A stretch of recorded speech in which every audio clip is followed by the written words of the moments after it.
Hey guys, I hope everybody's having a fantastic day, whether you're watching this in the morning, in the afternoon, or in the evening. I'm glad you're all here. Today I was going to go through and talk about 10 kind of forgotten knives from my collection. 10 knives that are, I think most of them are all really good value knives, and they're knives I picked up mostly as I've gone through them because of that reason, but they don't get carried a lot. And I was going through my collection looking at them, and they're great knives. And I just want to bring them back to your attention. Some of them are available, some of them might not be, but again, the secondary market, you can always, if you're interested, look there or DM me. Anyway, this is the Maxace Meercat. Guys, before I jump into this too far, I'm going to thank the channel members. Thank you guys so much. I appreciate you more than you know. And I am going to thank any of you who found your way in to watch my reviews. I really appreciate it. If you're so inclined, you can hit the subscribe button and the bell notification icon. It would really help me out. But the Meercat was kind of like the follow-up to the Maxace Black Mirror. When I say the follow-up, only in timeline. This knife is unique in that it's a little bit thicker than some of the knives that you get that are titanium and, you know, a blade, a small, medium-sized knife, which this one is. But the materials are top-notch. So you've got a titanium handle, you've got a anodized clip, anodized pivot collar, anodized hardware, and an S90V blade. So where the Black Mirror was in M390, you got this and a nice brush satin at the top here, and then a stone washed flat of S90V for a really slicey little bellied out knife that has, I think, a fantastic ergonomic grip. I'm cutting 2 pieces of paper, I think. So yes, it is, separate those. It is super slicey, but it's a thicker grind. Keep that in mind. And that's a rhyme, right on time. But yeah, it's a wedgie knife, right? I mean, you can get a lot of utility out of it. It's simple. It's got skiffs on it because I took it apart. Super easy to work with. Maxace, one thing I shouldn't elaborate too much on this. When Jared Neves did his review, one of his kind of deal breakers was the clip didn't work very well. It was too short and too stiff. Maxace not only made another clip, they reached out to everybody who bought one via email and said, we'll give you the clip for free. All you have to do is pay shipping if you want it. So anyway, I got the replacement clip. There's a video somewhere of me putting that on. Great little knife, Maxace Meercat, number 10 of the forgotten 10, or 10 of the forgotten 10 on my list. Number 9, the PMP User II. When we think of PMP, or when I think of PMP, I think of the Titano, I think of the Alpha Beast, I think of the bigger PMPs. This User II is nothing short of a very elegant gentleman's folder in slim, sleek titanium with a liner bar or a frame lock access that you can get to like nobody's business. It is S90V, very thin, very slicey. Grab my papers. Much thinner than the Meercat, but, and again, very angular. So when I look at this knife, I look at it as kind of an office carry, a gentleman's folder up. I don't look at this as my camp knife. But what I like about it is, I hate front flippers, right? But this one, you have enough of the blade exposed that I can get my finger in there. And I don't know if it's because the blade is treated or if it's just because there's so much blade out there. I can sandwich the knife, put my finger right there on the blade, and pow. So the User II, the knife with fantastic clip, goes in and out of the pocket effortlessly. Really nice knife, gets very little pocket time. I wish it did, but again, this is another one like the Meercat that came in well under $200, right around $150, $160. But a really great knife at number 9 is the PMP User II. which brings us to number 8, which is an oldie and a goodie. I picked it up. It was an oldie when I picked it up. I picked it up because my buddy at A to Z EDC had one, and he just loved his. And after handling his for a while, I did too. This is the Ferrum Forge Drop Buck. I don't know why I just failed that. I guess because those others were so much more snappy. Curious if something happened with my detent. Nope. Just different detent. So yeah, this is the Ferrum Forge Buck. This is a drop design knife, so it's a collaboration between drop and Ferrum Forge. Drop is no longer a thing, but the finger choil on this Ferrum Forge design knife is to die for. You can tell this has cut a lot of cardboard. I want to say the blade steel on this is S35VN. Yeah, I think it's S35VN. Could be. I can see it right there, but we'll say S35VN. Has this really nice blade, kind of this cleavery blade, this kind of elongated cleaver. And again, the front finger choil makes this knife just a great slicer. It cuts through material like butter. And like I say, it is cut and slayed some cardboard. You can see the marks there on the blade. But yeah, just a great knife. Coming in at number 8. I think we said 1098. Yeah, the Ferrum Forge Buck. So moving on to knives that have been forgotten, that don't get carried enough. Another Maxace, the original, the one that really attracted me to them as the value knife of 2022, the Black Mirror. It is an M390 titanium, has amazing action, has amazing lock bar access, has amazing ergos, has a very thin, very slicey blade geometry, is just an absolute winner of a knife. If I didn't have so many other knives, this is the knife that would be. And then guys, I think these are still available. And this knife in this configuration, titanium M390, if you can find these, they're like $142. Chicago Knife Works at one time had them for $125. And I mean, you can, don't watch my video, you can go look at other videos and people will tell you this is the best value out there. So anyway, Black Mirror, I love it. I've kept it in my collection for that reason. It's a fantastic knife. Coming in at number 7 of knives that don't get carried enough, the Black Mirror by Maxace. Number 6, we've got a fantastic knife that was confusing when I saw it at Blade Show because I didn't know who made it. I thought somebody else made it. Something happened, and then it turned out that Bestech took over the design. So I know it as the Bestech Syn. Very limited production knife because, again, it was an OEM project taken over by Bestech. Internal liner lock, titanium bolsters, fantastic Wharncliffe blade with this really interesting jimping that makes for a lot of different grips depending on how you're going to use this knife. But it's very, very comfortable, very ergonomic, deep hollow grind on this, I want to say LMAX blade.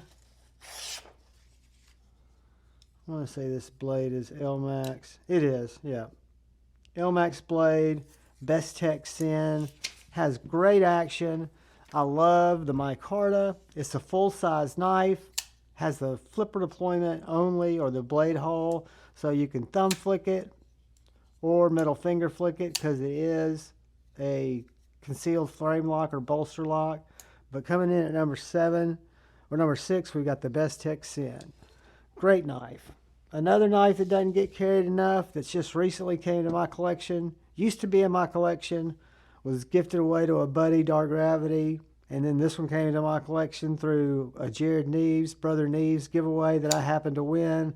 And when I got it in, I was just flipped out by it. I've carried it a couple of times, but not nearly enough. Because guys, this is a prototype with kind of orange peel titanium, machine clip. You've got contoured scales, which you don't see on the October. S35VN, frame lock with really snappy action, drop shutty.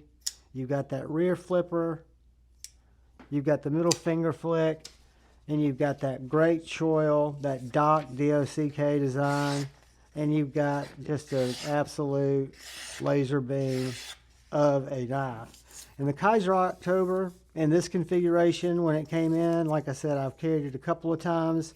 I need to carry it a lot more because this is spectacular, spectacular knife. So we'll put that in at number 5, and we will move on to number 4, and we will be looking at an oldie but a goodie. This is the TwoSun TS129. If you guys know me and follow the show and follow Javon's Friday Night Flicks, you know I've given away more than a handful of TwoSuns. This one's not come up because this is kind of one of those forever knives. I learned about this early on when I was collecting knives from one of the brothers in the community, Brother Jared. And this knife is unique for so many different reasons, but it's so good. It's just a great knife. It's got fantastic action. It's got an amazing triangular deployment hole that you can just get all of your force in, whether it's the top or where I like to put it at the bottom. And you've also got this front flipper, if that's your thing.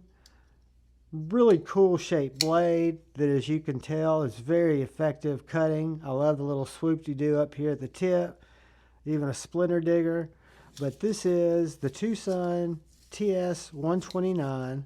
I want to say it is a night morning design, and it's an M390 titanium and carbon fiber. Fantastic value. I just saw this on Amazon for 127 bucks. Yeah, you've got to wait a little while. But if you like a knife like that, this TS129 has been in my collection for over 2 years, and I absolutely love it. So it needs to be carried more. We'll call it number 4, and that brings us to number 3.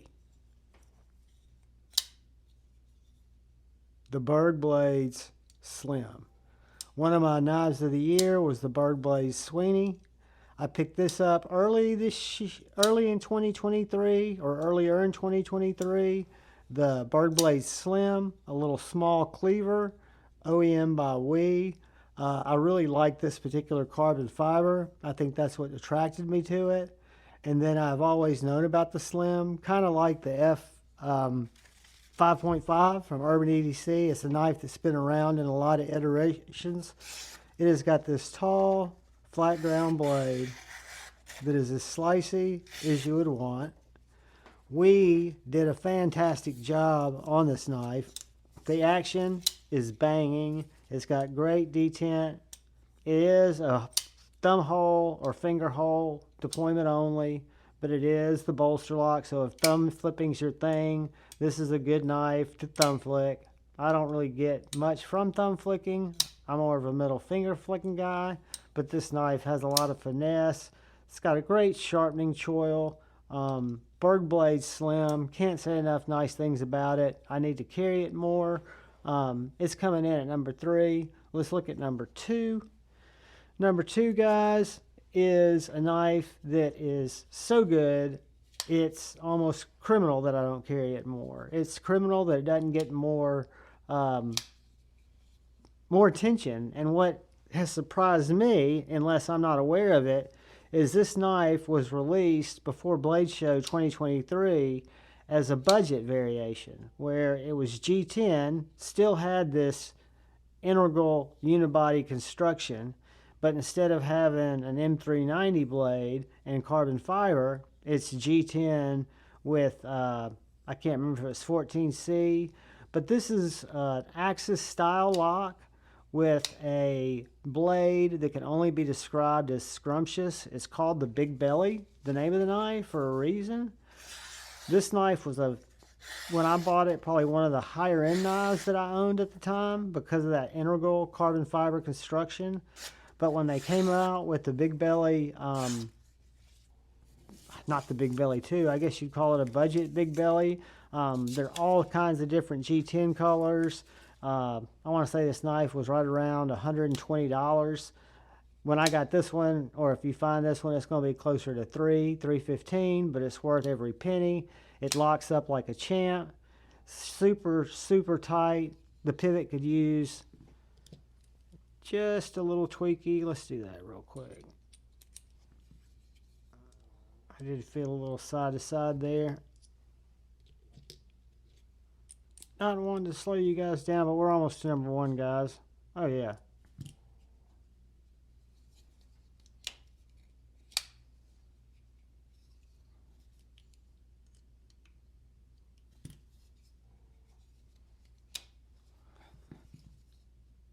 Perfectly centered, perfectly snappy, no side to side, no up and down. The Tuya Big Belly. Guys, I'll try to leave a link in my description to Tuya Knives. Look at their site and you'll find the Big Belly, not this one, but the one that's less expensive. Check it out if you think it's a cool knife. I assure you it is a cool knife. Number 1, undercarried knife that is just badass, and I'm ashamed that I don't carry it more. This is my Smoky Mountain Knife Works crazy looking Brian Brown Raptor in this crazy toxic carbon fiber. I picked this knife up on sale for an amazing price at Smoky Mountain Knives because of this color, and then about 3 weeks later all the other Smoky Mountain Knife exclusives went on sale too. So I could have gotten an Arctic, I could have gotten a Mars Valley, but this is the one I would have picked anyway. It's toxic. It's got the blacked out blade, blacked out titanium show side, deep hollow ground, M390 blade, just flies out, has Brian Brown's detent, which is just fantastic, like my Jaeger. It's easy to reverse flick on those thumb studs. It's a very slim bodied knife, i.e. gentleman's knife, but it has a fantastic choke up spot. And therapeutically slicey, guys.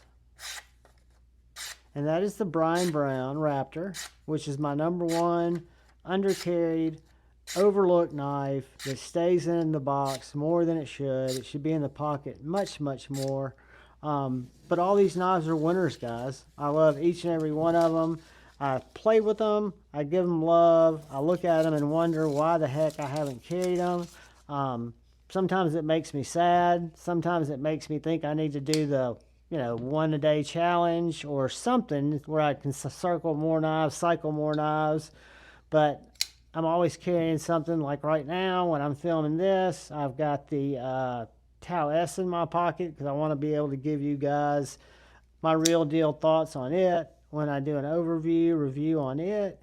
But these are just the 10, or I'm not going to say the 10. These are 10 from my collection that are absolute bangers that I think are all great knives, and I'm almost ashamed, or I am ashamed that I don't carry them more because they all deserve more pocket time. They're bangers. Guys, let's see if I'm going to be able to get them all in. I don't think I am. I'm going to have to sneak the Meercat over here. There we go. Guys, thank you for taking the time to watch my content. I hope you found it somewhat entertaining, informative, educational, different. But I appreciate you. I'm glad you're here. I appreciate you taking the time out of your day. All I ask is please look out for the guy or gal to your left. Please look out for the guy or gal to your right. Look out for each other. Go forward with love in your hearts. Choose debate, not hate. I love you all. Peace.